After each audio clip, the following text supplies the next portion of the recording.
اب یہ جو ڈاکٹرائن کھڑی کی ہے، ہم اس ڈاکٹرائن کو قرآن سے ہی نرلیفائی کر دیتے ہیں جادو کے معاملے میں. حدیثوں کو تو چھوڑ دیں، آپ کی ڈاکٹرائن یہ ہے، آپ کا بیانیہ یہ ہے کہ نبی کے اوپر جادو نہیں ہو سکتا.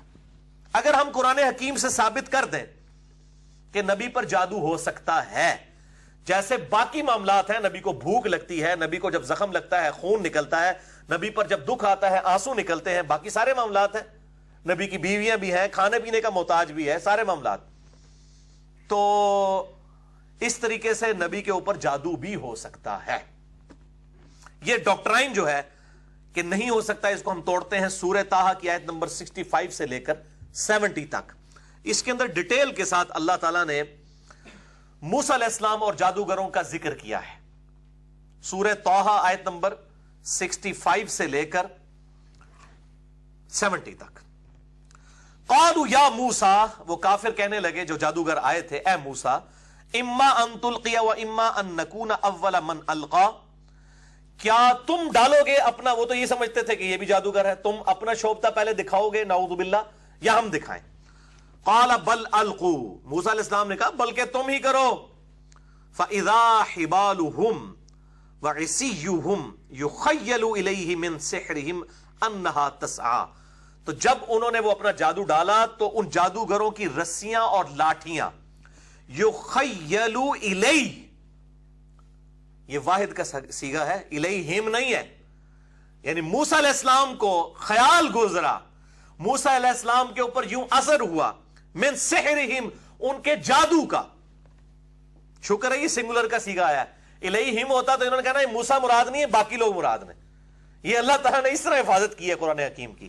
یخیل الیہ، وہ موسیٰ کو یوں نظر آئیں، من سحرہم، ان کے سحر کے سبب، انہا تسعی، کہ وہ دوڑ رہی ہیں.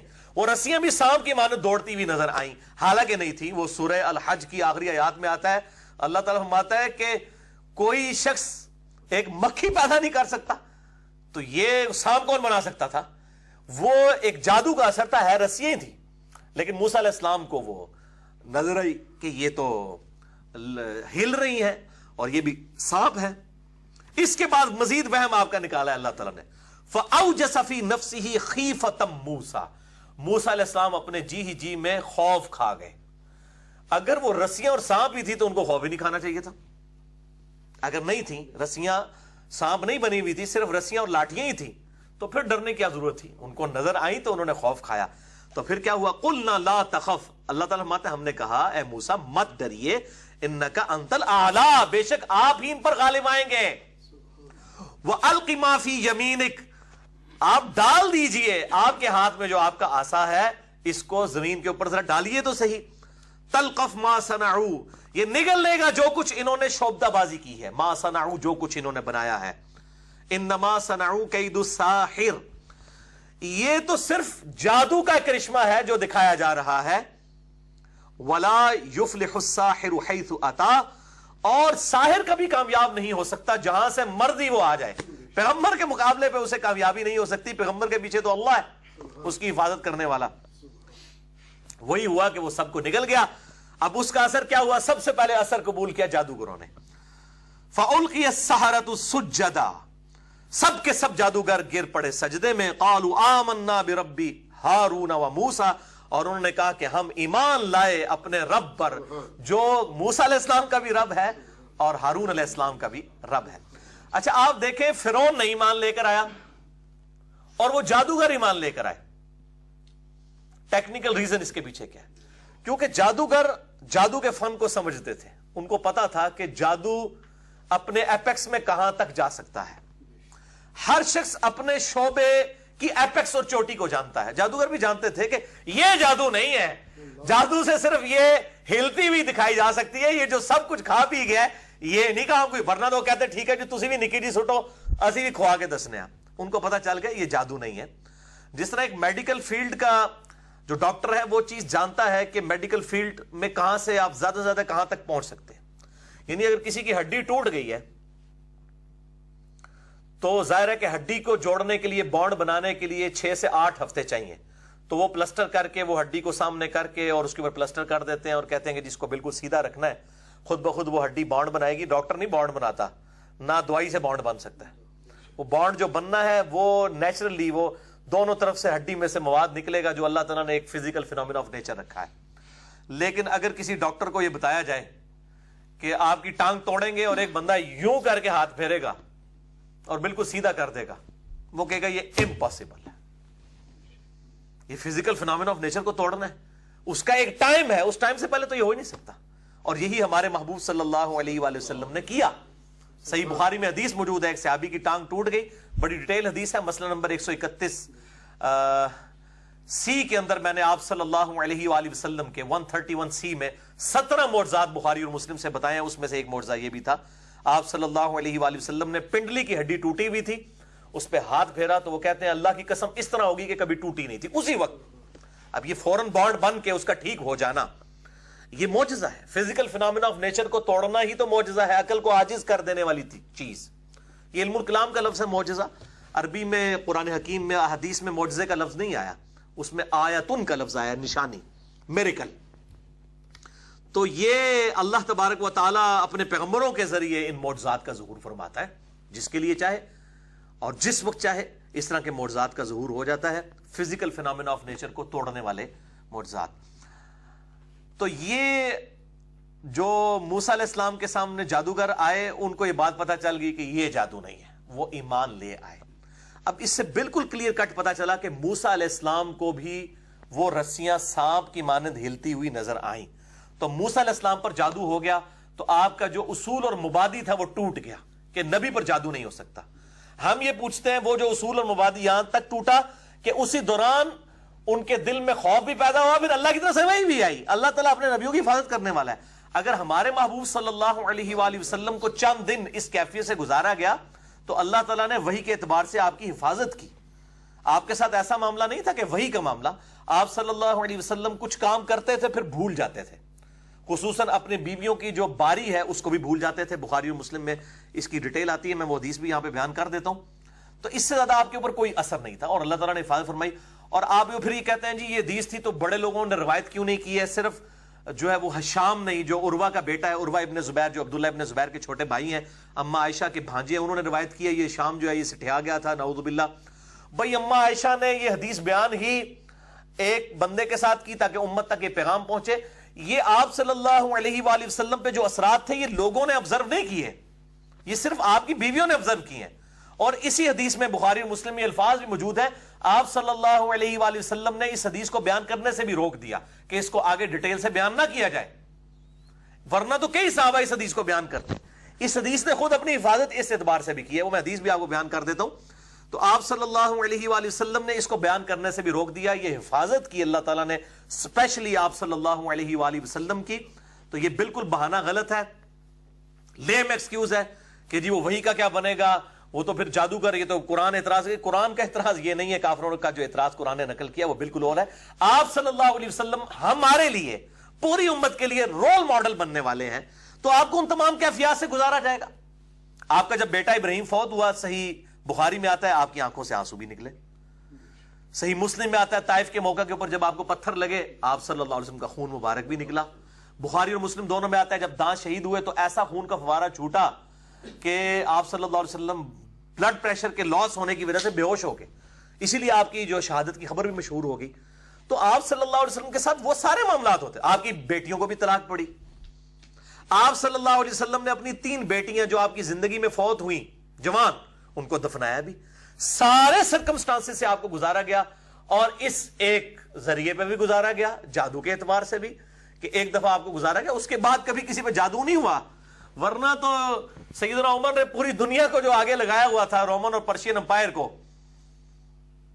تو اس وقت سارے دنیا کے جادوگر مل کے حضرت عمر پہ جادو کرتے نا, کیونکہ اللہ تعالیٰ کی طرف سے المعوذات نازل ہو چکی ہوئی تھی, سورہ اخلاص, سورۃ الفلق اور سورۃ الناس, اور اللہ نے ان کو ذریعہ بنایا. آج بھی صبح شام کے اذکار, کتنے جو کانفیڈنٹ لوگ ہیں وہ کہتے ہیں جی آپ نے جو ڈیٹا لینا ہے ہمارا لے لیں, ہم آپ کو پورا ڈیٹا دیتے ہیں, آپ ہمارے اوپر جادو کر کے بتائیں.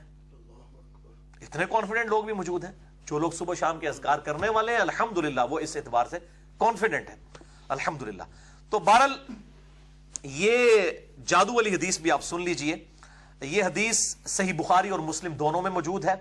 اہل سنت اہل تشیع دونوں کا اجماع ہے کہ آپ صلی اللہ علیہ وآلہ وسلم کو اس کیفیت سے گزارا گیا۔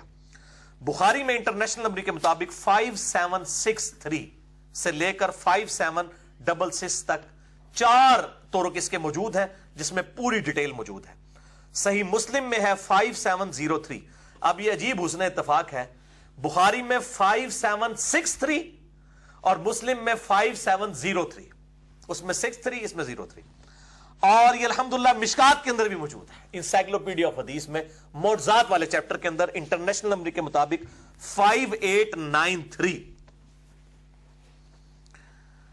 یہ ڈیٹیل سے حدیث یوں ہے کہ آپ صلی اللہ علیہ وآلہ وسلم کے بارے میں اما عائشہ روایت کرتی ہیں کہ آپ صلی اللہ علیہ وآلہ وسلم میرے گھر تشریف لائے تو آپ صلی اللہ علیہ وآلہ وسلم رات کے وقت اللہ تعالیٰ سے مسلسل دعا کرتے رہے۔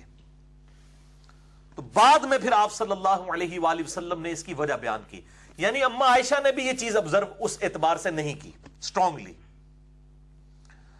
تو کہتی ہیں میں نے پوچھا تو آپ صلی اللہ علیہ وآلہ وسلم نے فرمایا کہ میرے ساتھ کچھ دنوں سے یہ معاملہ چل رہا تھا کہ میں باتوں کو بھول جایا کرتا تھا، اسی طریقے سے کس بیوی کے گھر سے میں ہو کر آیا ہوں میں اس کو بھول جایا کرتا تھا۔ بس یہ 2 چیزیں رپورٹ ہوئی ہیں۔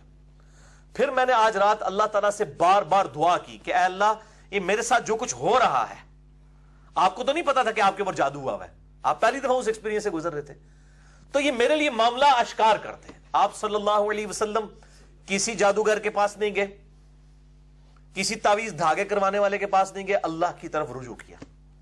تو آپ صلی اللہ علیہ وآلہ وسلم فرماتے ہیں کہ آج رات 2 فرشتے میرے پاس آئے، اور بخاری مسلم کی حدیث یاد کر لیں، جو فرشتے کہتے ہیں کہ ان کا صرف ان کی آنکھیں سوتی ہیں، دل جاگتا رہتا ہے۔ تو آپ صلی اللہ علیہ وسلم سوئے ہوئے تھے، ایک فرشتہ سرہانے آ گیا اور ایک پاؤں کی طرف، سیدنا جبرائیل علیہ السلام اور میکائیل علیہ السلام۔ یہ تاریخی روایتوں میں، تاریخ جو وہ طبقات ابن سعد ہے اس کے اندر ملتا ہے یہ نام، بخاری مسلم میں نام موجود نہیں ہے۔ 2 فرشتوں کا ذکر ہے، ایک سرہانے کھڑا ہو گیا ایک پاؤں کی طرف، اور وہ آپس میں گفتگو کرنے لگ پڑے، اور آپ صلی اللہ علیہ وسلم نیند کی حالت میں بھی سن رہے ہیں چونکہ آپ کا دل جاگ رہا ہے، اور کہتے ہیں کہ بھلا جانتے ہو اس شخص کے ساتھ کیا ہوا ہے؟ دوسرا کہتا ہے نہیں، تو فرشتہ کہتا ہے، دوسرا پہلے والا فرشتہ کہتا ہے کہ اس شخص کے اوپر جادو ہو گیا۔ وہ شخص پوچھتا ہے کہ پھر کس نے جادو کروایا؟ یہ اصل میں وہ ایجوکیشن کے لیے آپ صلی اللہ علیہ وسلم کو گائیڈ کیا جا رہا ہے۔ تو وہ کہتے ہیں کہ بنو زریق یہودی ایک قبیلہ ہے، اس میں ایک شخص ہے لبید بن اعصم، یہ ایک شخص ہے، اس نے جادو کروایا ہے آپ صلی اللہ علیہ وآلہ وسلم پر، اور آپ صلی اللہ علیہ وسلم کی کنگھی مبارک کے کچھ دندانے، آپ صلی اللہ علیہ وآلہ وسلم کے کچھ بال مبارک لے کر ان چیزوں کے ذریعے جادو کیا گیا ہے، اور اس کو ایک بھاری پتھر کے نیچے رکھ دیا گیا ہے۔ ذروان نامی ایک کنواں ہے اس کے اندر، یعنی اس کنویں کے اندر ایک پتھر کے نیچے۔ اب یہاں تو کوئی نہیں پہنچ سکتا نا جناب، اللہ تعالیٰ اپنے نبی کو وحی کے ذریعے وہاں تک پہنچا رہا ہے نا۔ تو آپ صلی اللہ علیہ وسلم اپنے صحابہ کرام کو لے کر وہاں پر پہنچے اس کنویں پہ، اور طبقات ابن سعد میں آتا ہے کہ وہ صحابی تھے سیدنا علی ابن ابی طالب اور سیدنا عمار ابن یاسر، وہی 2 لاڈلے، علی ابن ابی طالب اور عمار ابن یاسر۔ ہر موقع پہ ظاہر ہے کہ یہ خاص لوگ تھے آپ صلی اللہ علیہ وآلہ وسلم کے۔ تو ان دونوں کو لے کر آپ صلی اللہ علیہ وآلہ وسلم وہاں پر پہنچے، اور آپ صلی اللہ علیہ وسلم نے کہا کہ عائشہ، میں نے جب اس کنویں کے پانی کا رنگ دیکھا تو وہ گاڑھا سرخ کلر تھا، جس طرح کسی نے مہندی گھول دی ہو، اور وہاں پہ جو کھجور کے درخت تھے وہ گویا اس طرح تھے جس طرح شیطانوں کے سر ہوتے ہیں، جو قرآن حکیم کے اندر آئے۔ اور پھر آپ صلی اللہ علیہ وسلم نے وہ جو کچھ بھی تھا یہ ساری چیزیں نکلوا کے اسی کنویں کے اندر جو ہے وہ دفنا دی، اور اس کے اوپر مٹی ڈلوا کے اس کنویں کو مکمل طور پر بند کر دیا۔ تو سیدہ عائشہ کہتی ہے کہ یا رسول اللہ صلی اللہ علیہ وسلم، آپ وہ لے آتے اور لوگوں کو بتاتے اس کے بارے میں، تو آپ صلی اللہ علیہ وآلہ وسلم نے فرمایا میں نہیں چاہتا کہ اس چیز کی وجہ سے لوگوں میں شر پھیلے، اس لیے میں نے اس بات کو وہیں پر دفن کر دیا۔ اس لیے یہ روایت اس طرح نہیں بیان ہوئی ہے، یہ علم کے طور پر ضرور ٹرانسفر ہوئی ہے، لیکن تواتر کے ساتھ کئی صحابہ سے اس لیے بیان نہیں ہوئی ہے کہ آپ صلی اللہ علیہ وآلہ وسلم نے خود اس معاملے کو وہیں پر دفن کر دیا۔ تو یہ وہ حدیث ہے جس کے اوپر اعتراض کیا جاتا ہے، اور کہتے ہیں کہ جی یہ آپ صلی اللہ علیہ وآلہ وسلم پر جادو کیسے ہو سکتا ہے؟ ان کی ڈاکٹرائن میں نے توڑ دی ہے سورہ طٰہٰ آیت نمبر 65 سے لے کے 70 تک، لہٰذا یہ بالکل جو اعتراضات کیے جا رہے ہیں، خصوصاً وہ لوگ جو منکرین احادیث سے متاثر ہیں اور احادیث کو وہ عقل کے پیرائے پہ تولنے کی کوشش کر رہے ہیں، پھر ہم ان کو کہتے ہیں کہ پھر اگر آپ اس طرح کے عقل کے پیرائے استعمال کریں گے تو پھر ہم قرآن پاک کے اندر بھی ایسی باتیں موجود ہیں ان کی آپ تعویل کرتے ہیں، احادیث بھی جو صحیح سند کے ساتھ آئے ان کی تعویل کریں، ورنہ آپ علمی پھکی لے لیں۔ آپ مجھے بتائیں، یہ علمی پھکی ہے، قرآن حکیم سے میں ایک بات پیش کرتا ہوں، یہ اکثر لوگ کہتے ہیں ہمارا دل نہیں مانتا جی کہ جی وہ نبی کے اوپر کیسے جادو ہو سکتا ہے۔ اب میں آپ سے پوچھتا ہوں، آپ کسی شخص سے یہ پوچھئے، ہر شخص اپنے آپ سے سوال کرے، کیا آپ یہ گوارا کریں گے کہ ایک ایسا بچہ جس کو آپ نے بچپن سے پالا ہو، جو آپ کے بیٹوں کی مانند ہو، پھر وہ جوان ہو، حتیٰ کہ آپ کے نام کے ساتھ اسے منسوب کیا جاتا ہو، اس کی شادی آپ اپنی مرضی سے کسی عورت کے ساتھ کروائیں، پھر ان کی آپس میں نبھنا، اور آپ کا وہ بیٹا آپ کی اس بہو کو جو منہ بولی ہے، لیکن اگر آپ اس حقیقت سے دیکھیں کہ بچپن سے آپ نے اس بچے کو لے کے پالا ہے تو جسٹ لائک وہ ریئل بیٹا ہے، ٹھیک ہے، اور وہ آپ کی بیوی کے پاس بھی اسی طریقے سے پلا بڑا ہے، وہ اس کی تقریباً ریئل ماں ہی ہے، اس نے کبھی بھی نیگیٹو نظروں سے آپ کی بیوی کو نہیں دیکھا، نہ آپ کو اس نے باپ کے علاوہ کسی اور درجے میں دیکھا ہے، حتیٰ کہ لوگ اسے آپ کا بیٹا کہتے ہیں، پھر آپ اس کی شادی کرواتے ہیں ایک عورت کے ساتھ، پھر وہ اسے طلاق دے دیتا ہے، اور پھر آپ اس عورت کے ساتھ جو آپ کی بہو بن چکی ہوئی تھی خود شادی کر لیں، کیا آپ گوارا کریں گے؟ کبھی بھی نہیں کرے گا، کوئی شخص یہ کرے گا، پوری دنیا کی گالیں یہ کھائے گا، اور اس کا دل میں نہیں گوارا کرے گا کہ یار یہ میری بہو، میں اس کے ساتھ شادی کروں۔ لیکن یہی کیس آپ صلی اللہ علیہ وآلہ وسلم کے کیس میں ہوا ہے۔ زید ابن حارثہ کو آپ نے بچپن سے پالا، بیٹوں کی مانند تھا،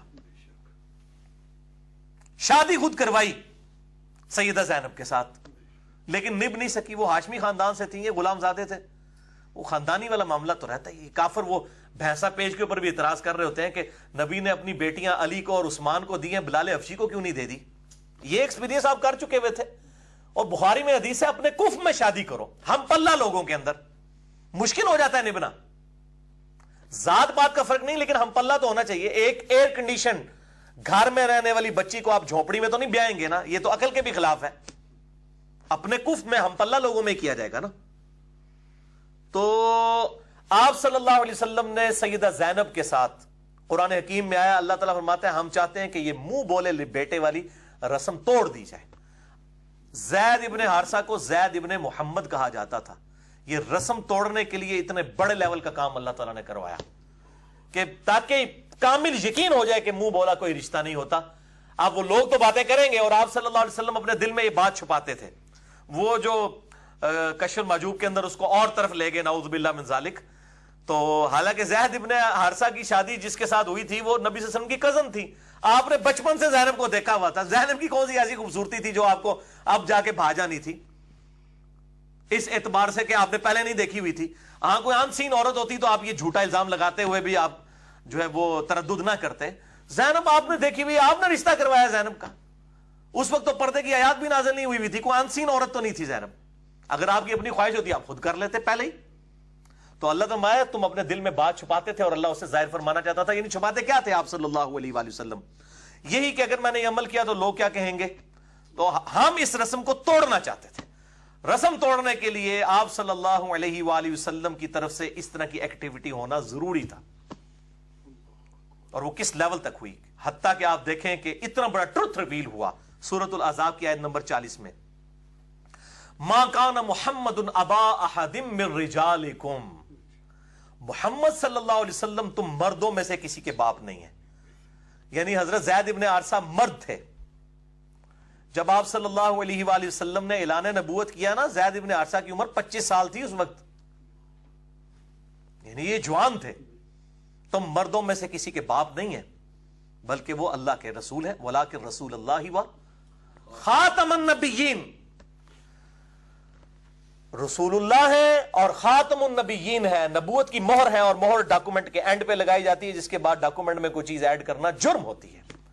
خاتم بھی ہیں اور خاتم بھی ہیں. یہ بحث جو ہے قادیانیوں کے دھوکے کا جواب میں نے مسئلہ نمبر 40 میں دیا ہے, 40 نمبر میں. تو یہ آپ دیکھیں ختم نبوت کے ساتھ ذکر ہوا کہ محمد صلی اللہ علیہ وآلہ وسلم تم مردوں میں کسی کے باپ نہیں ہیں بلکہ وہ اللہ کے رسول اور خاتم النبیین ہیں. اس لیول کا ٹروتھ, یعنی جو یونیورسل ٹروتھ تھا خاتم النبیین ہونے کا, اسی آیت میں اس یونیورسل ٹروتھ کو بھی بتا دیا گیا کہ آپ صلی اللہ علیہ وسلم کسی کے منہ بولے جو باپ والا رشتہ ہے نا, یہ ایگزسٹ نہیں کرتا آپ کے لیے. اور اس میں یہ بھی خبر تھی کہ آپ کا کوئی بیٹا بھی بلوغت کی عمر تک نہیں پہنچے گا. اور اس کے پیچھے بھی آپ لاجک سمجھیں, انبیاء کرام علیہ السلام کے جب بچے جوان ہوتے تھے وہ ان کے جانشین بنا کرتے تھے, چونکہ ختم نبوت کا تقاضا یہ تھا. اور جو جانشین بنتے تھے ان کو بھی نبوت ملتی تھی.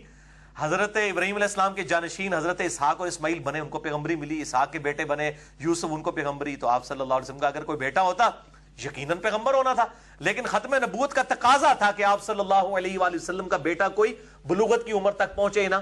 چند مہینوں کی عمر میں سیدنا ابراہیم علیہ السلام اور باقی جو آپ صلی اللہ علیہ وآلہ وسلم کے بیٹے ہیں, سیدنا قاسم علیہ السلام اور سیدنا طاہر علیہ السلام ورضی اللہ عنہم اجمعین, وہ وفات پا گئے. اور کہا گیا کسی مرد کے باپ نہیں. اور یہ منہ بولے رشتے والا جو ہے نا, ہمیشہ کے لیے اس جو رسم ہے اس کو توڑ دیا گیا. اور اس کی ہم لاجک آج کے دور میں جب بے حیائی اپنے عروج کے اوپر ہے اس کو سمجھ سکتے ہیں کہ یہ منہ بھولے بہن بھائی ہوتے ہیں اور بعد میں وہ بہنوں کو بھگا کے لے جاتے ہیں ساتھ. کس طرح واقعات آتے ہیں, ٹھیک ہے. اور لوگ جس کو چاہتے ہیں نا جی یہ پڑھائی ہے جی, یہ بہنی ہے جی, ہاتھ پھیر رہے ہوتے ہیں, سارے معاملات کر رہے ہوتے ہیں. حالانکہ اسلام نے اس کو کس حد تک کنڈیم کیا کہ ختم نبوت والی آیت کے اندر ہی اس کے اوپر حکم فرما دیا کہ آپ صلی اللہ علیہ وسلم کسی مرد کے باپ نہیں ہے.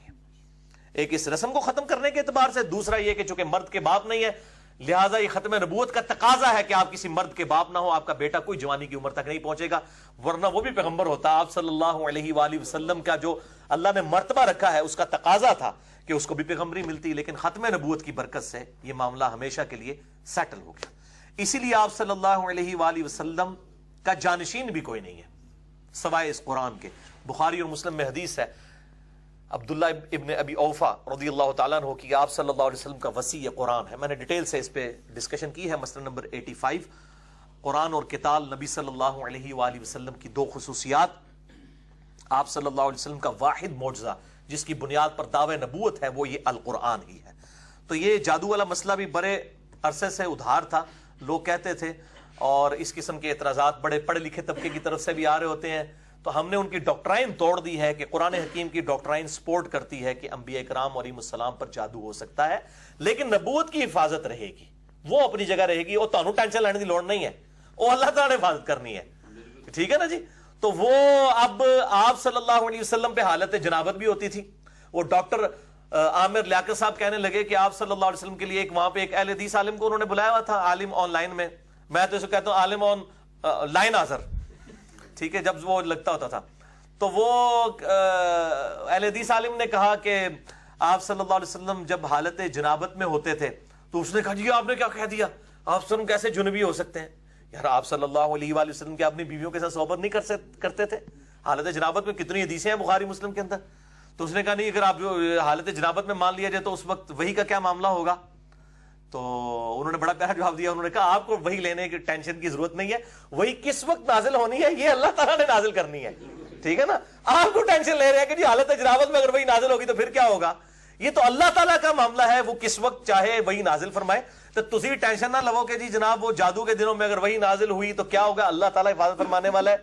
پہلے آپ ثابت کریں کہ وہ جو دن تھے وہ ہزاروں سال کے اوپر محیط تھے اور وہ پورا قرآن انہی میں ہی نازل ہوتا رہا, پھر آپ کی بات مانی جائے گی نا. آپ کے پاس کیا ثبوت ہے کہ ان دنوں میں قرآن نازل ہوا ہے, اور اگر قرآن نازل ہوا ہے تو آپ صلی اللہ علیہ وسلم امت تک پہنچا نہیں سکے. ولیعوذ باللہ تعالی, یہ امت کو دھوکہ دینا بند کریں. اور اس طرح کی یہ چھوٹی چھوٹی باتیں, تو میں نے عقلی لاجک بھی اس میں آپ کو دے دی ہے کہ یہ دل نہیں مانتا تو پھر بھائی دل یہ بھی نہیں مانتا کہ ایک شخص جس بچے کو بچپن سے پالے اور اس کی شادی بھی اپنی مرضی سے کرائے, پھر جب وہ طلاق دے دے تو اس لڑکی کے ساتھ جس کو سارے معاشرے کے لوگ اس کی بہو سمجھ رہے ہوں وہ نکاح کر لے, تو پھر آپ کیا کہیں گے؟ اس کی بنیاد کے اوپر آپ قرآن کے اس واقعے کو ڈینائی کر دیں گے. زید ابن حارثہ, اور زید واحد شخص ہے جس کا نام قرآن کے اندر آیا, کسی صحابی کا نام نہیں آیا سورۃ الاحزاب کے اندر.